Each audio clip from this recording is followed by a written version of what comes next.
Un enemigo inesperado. Mujeres en el Ejército Rojo. Durante la campaña, los alemanes quedaron profundamente sorprendidos al enterarse de que el Ejército Rojo había reclutado a tantas mujeres para luchar junto a los hombres. De hecho, esto era una anomalía en cualquier ejército de la época, e incluso hoy en día. Para algunos soldados y oficiales alemanes, saber que estaban luchando contra mujeres era un pensamiento repugnante, pero para otros, despertaba sus fantasías más básicas. La Unión Soviética fue una nación pionera en términos de igualdad de género. Quizás el mejor ejemplo de esto fue la creación de un regimiento de bombardeo nocturno completamente femenino, conocido como el 588 Regimiento entre 1942 y 1943, y el 46º Regimiento de Aviación de Bombardeo Nocturno desde entonces hasta el final de la Segunda Guerra Mundial. Los alemanes tenían un apodo para este aterrador grupo de mujeres pilotos, las Brujas de la Noche. El regimiento surgió cuando la mayor Marina Raskova usó su posición y contactos personales con el líder soviético Joseph Stalin para obtener permiso para formar unidades de combate femeninas. El combate facilitó y abrió paso a una aceptación reticente de las mujeres en el ejército, basada más en la practicidad y necesidad que en la igualdad. El 8 de octubre de 1941 se emitió una orden para desplegar 3 unidades aéreas femeninas, incluido el 588 Regimiento. El regimiento, formado por Raskova y dirigido por la mayor Yevdokiya Bershanskaya, estaba compuesto principalmente por voluntarias femeninas de entre 18 y 20 años. Las mujeres del 588 Regimiento rápidamente se hicieron conocidas por sus hazañas atrevidas. Una técnica de ataque de los bombarderos nocturnos consistía en ralentizar el motor cerca del objetivo y deslizarse hacia el punto de lanzamiento de la bomba con solo el ruido del viento revelando su presencia. Los soldados alemanes pensaron que los aviones en ralentí que se acercaban sonaban como escobas y, por lo tanto, llamaron a las pilotos Brujas de la Noche. Debido al peso de las bombas y la baja altitud de vuelo, las pilotos no llevaban paracaídas hasta 1944, por lo que las primeras misiones eran increíblemente arriesgadas. En conjunto, las Brujas de la Noche realizaron más de 23.000 salidas y lanzaron más de 3.000 toneladas de bombas sobre las fuerzas enemigas. Se calcula que más de 800.000 mujeres soviéticas sirvieron en el Ejército Rojo durante la Segunda Guerra Mundial. Las soldados femeninas que estuvieron directamente involucradas en el combate lograron una fama internacional particular.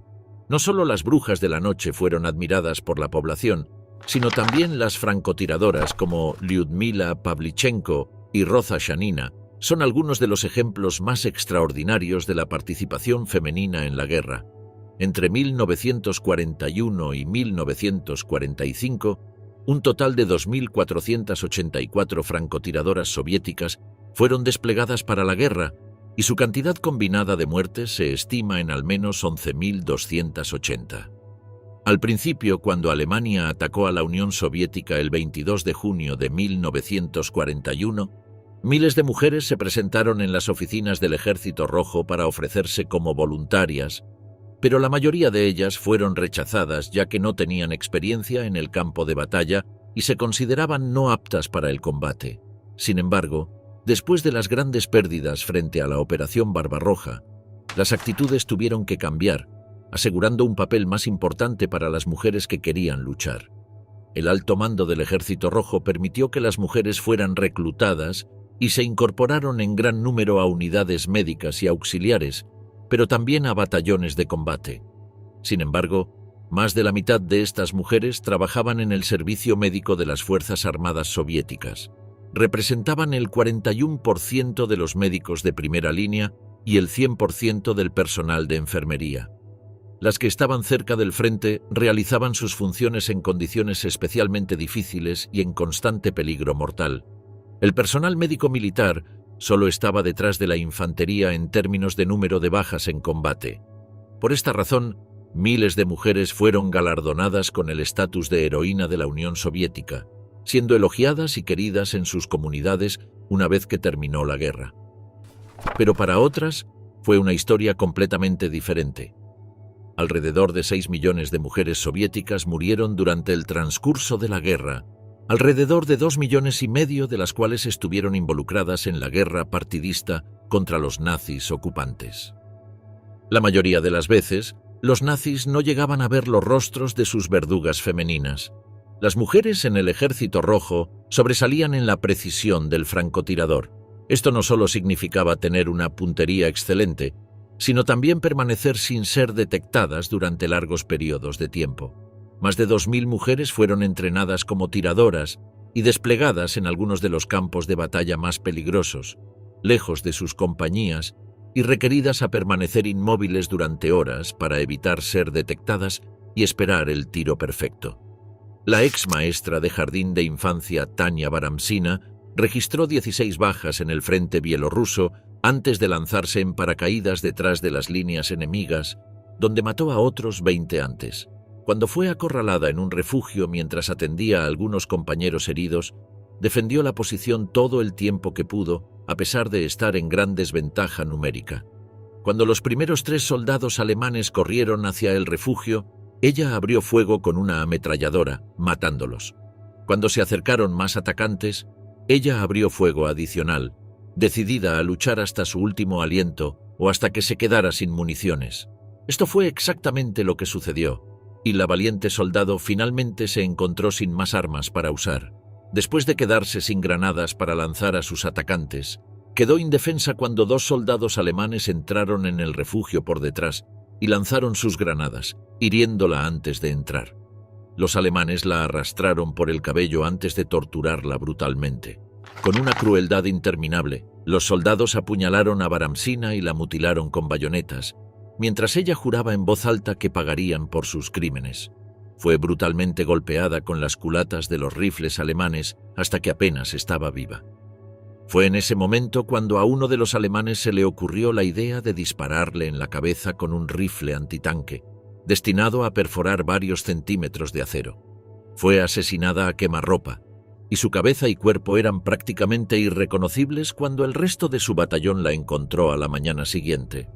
Valentía partisana y resistencia antinazi. Para la Unión Soviética, la invasión alemana fue conocida como la Gran Guerra Patriótica.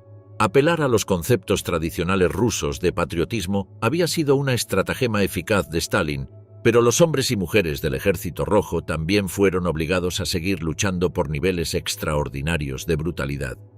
Detrás de los ejércitos en avance, había tropas especiales que barrían las áreas recién recuperadas y arrestaban a cualquiera sospechoso de colaborar con los alemanes de cualquier manera.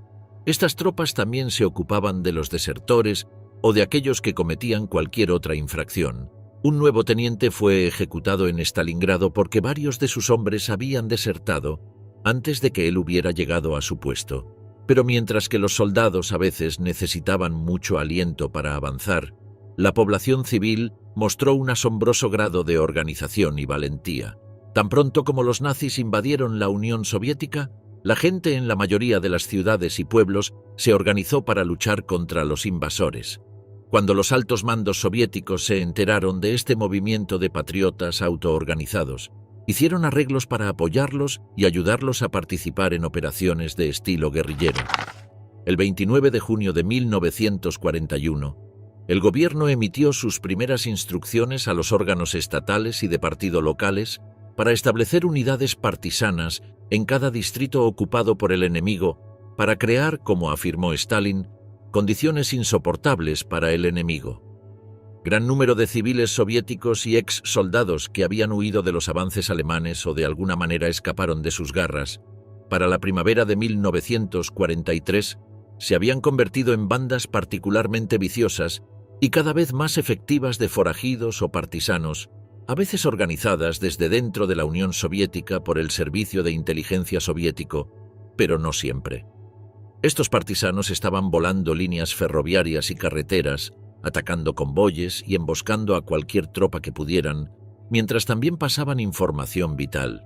En efecto, los partisanos se habían convertido en un cuarto servicio armado y dificultaban aún más la ya difícil tarea de suministro para los alemanes. Algunos de ellos se unieron a los batallones de destrucción, encargados de cumplir con la política de tierra quemada de Stalin. Aunque desorganizado y con poca eficiencia al principio, en la primavera de 1942, el movimiento partisano en la Unión Soviética ganó una fuerza increíble. Según los historiadores, hay 4 factores principales que explican el crecimiento del movimiento partisano en este periodo. El primero fue la influencia de la exitosa contraofensiva del Ejército Rojo a las puertas de Moscú. Esto dio esperanza a los ciudadanos prosoviéticos y antialemanes de que el enemigo, que antes parecía invencible, podría ser derrotado. Por esta razón, luchar no significaría tirar sus vidas en una causa perdida. Segundo, las consecuencias de las draconianas, incluso asesinas, políticas de ocupación de la Alemania nazi, que iban desde la adquisición explotadora de alimentos y mano de obra hasta el brutal tratamiento de prisioneros de guerra e incluso la exterminación de partes enteras de la población. Millones de ciudadanos rusos y ucranianos habían estado expuestos a la crueldad de los alemanes, que asaltaron a sus hijas, mataron a sus hijos y hermanos y arrojaron los cuerpos en fosas comunes. Algunos segmentos de la población, que hasta ese momento habían tomado un enfoque cauteloso, ahora estaban decididos a luchar contra los ocupantes con todas sus fuerzas. Tercero, durante la crisis militar en curso, el liderazgo soviético se dio cuenta de que necesitaban apoyar activamente a los partisanos, especialmente con el establecimiento de una estructura de mando centralizada. Esto llevó a la creación del Estado Mayor Central del movimiento partisano, encabezado por el jefe del Partido Comunista Bielorruso, Panteleimon Ponomarenko. El Estado Mayor Central proporcionó liderazgo, coherencia y estructura organizacional, y un importante apoyo logístico y de entrenamiento. El cuarto factor fue la infusión de desertores del Ejército Rojo y prisioneros de guerra fugados en las filas partisanas, dando a los destacamentos un impulso muy necesario de mano de obra y habilidad militar. Las mujeres contribuyeron en gran número al movimiento partisano soviético, principalmente porque lo vieron como una oportunidad para finalmente luchar por su país, después de que las oficinas de reclutamiento del Ejército Rojo generalmente las rechazaban. De hecho, muchas mujeres estaban entre las partisanas más famosas y heroicas, especialmente muy jóvenes. En octubre de 1941, una estudiante de secundaria de 18 años de Moscú llamada Zoya Kosmodemianskaya se ofreció como voluntaria para una unidad partisana. Junto con otros partisanos, Kosmodemianskaya marchó hacia el suroeste hacia Naro-Fominsk, cruzando la línea del frente hacia territorio ocupado por los alemanes. Minaron carreteras y cortaron líneas de comunicación. El 27 de noviembre de 1941, Kosmodemianskaya recibió la asignación de quemar el pueblo de Petrishchevo, donde estaba estacionado un regimiento de caballería alemán. Junto con los compañeros partisanos Boris Krainov y Vasily Klubkov, prendió fuego a 3 casas en el pueblo, pero esto no fue suficiente y fue atrapada sola intentando quemar una 4ª casa. Después de ser arrestada, Kosmodemianskaya fue desnudada, golpeada, interrogada y salvajemente torturada con 200 latigazos. Su cuerpo también fue quemado en varios lugares, pero se negó a dar información. A la mañana siguiente, fue llevada al centro del pueblo con un cartel alrededor del cuello que llevaba la inscripción «Incendiaria de casas». En la plaza central fue ahorcada y dejada para que todos la vieran. Kosmodemianskaya fue la primera mujer en convertirse en heroína de la Unión Soviética durante la guerra, el 16 de febrero de 1942. Aunque joven, Kosmodemianskaya no fue la mujer más joven en convertirse en heroína de la Unión Soviética. Este honor pertenece a otra valiente luchadora de la resistencia, Zinaida Portnova. En 1942, a la edad de 16 años, Portnova se unió al movimiento de resistencia bielorruso, convirtiéndose en miembro de la organización clandestina local llamada Jóvenes Vengadores. Comenzó distribuyendo folletos de propaganda soviética en la Bielorrusia ocupada por los alemanes, recolectando y escondiendo armas para los soldados soviéticos e informando sobre los movimientos de tropas alemanas. Después de aprender a usar armas y explosivos de los miembros mayores del grupo, Portnova participó en acciones de sabotaje en una bomba de gasolina, una planta de energía local y una fábrica de ladrillos. Más tarde se estimó que estos actos pueden haber matado a más de 100 soldados alemanes. En 1943, Portnova fue empleada como ayudante de cocina en Obol. En agosto, envenenó la comida destinada a la guarnición nazi estacionada allí. Inmediatamente sospechosa, dijo que era inocente y comió un poco de la comida frente a los nazis para demostrar que no estaba envenenada. Después de no enfermarse de inmediato, la liberaron. Portnova se enfermó después, vomitando intensamente, pero eventualmente se recuperó del veneno después de beber una gran cantidad de suero de leche. Después de no regresar al trabajo, los alemanes se dieron cuenta de que ella había sido la culpable y comenzaron a buscarla. No fue hasta enero de 1944 que finalmente fue capturada. Fue interrogada por un oficial de la Gestapo en el pueblo de Goriani. El oficial, convencido de que ella era solo una niña inofensiva, bajó la guardia. Portnova tomó la pistola del investigador de la mesa, luego le disparó y lo mató. Cuando 2 soldados alemanes entraron después de escuchar los disparos, también les disparó. Luego intentó escapar del complejo y corrió hacia el bosque, donde fue capturada cerca de la orilla de un río. Después de ser recapturada, Portnova fue torturada. Más tarde fue llevada al bosque y ejecutada. No tenía 18 años en ese momento. En 1958, Portnova fue reconocida póstumamente como heroína de la Unión Soviética. Hay un monumento en su honor en la ciudad de Minsk y algunos destacamentos del movimiento de pioneros juveniles fueron nombrados en su honor.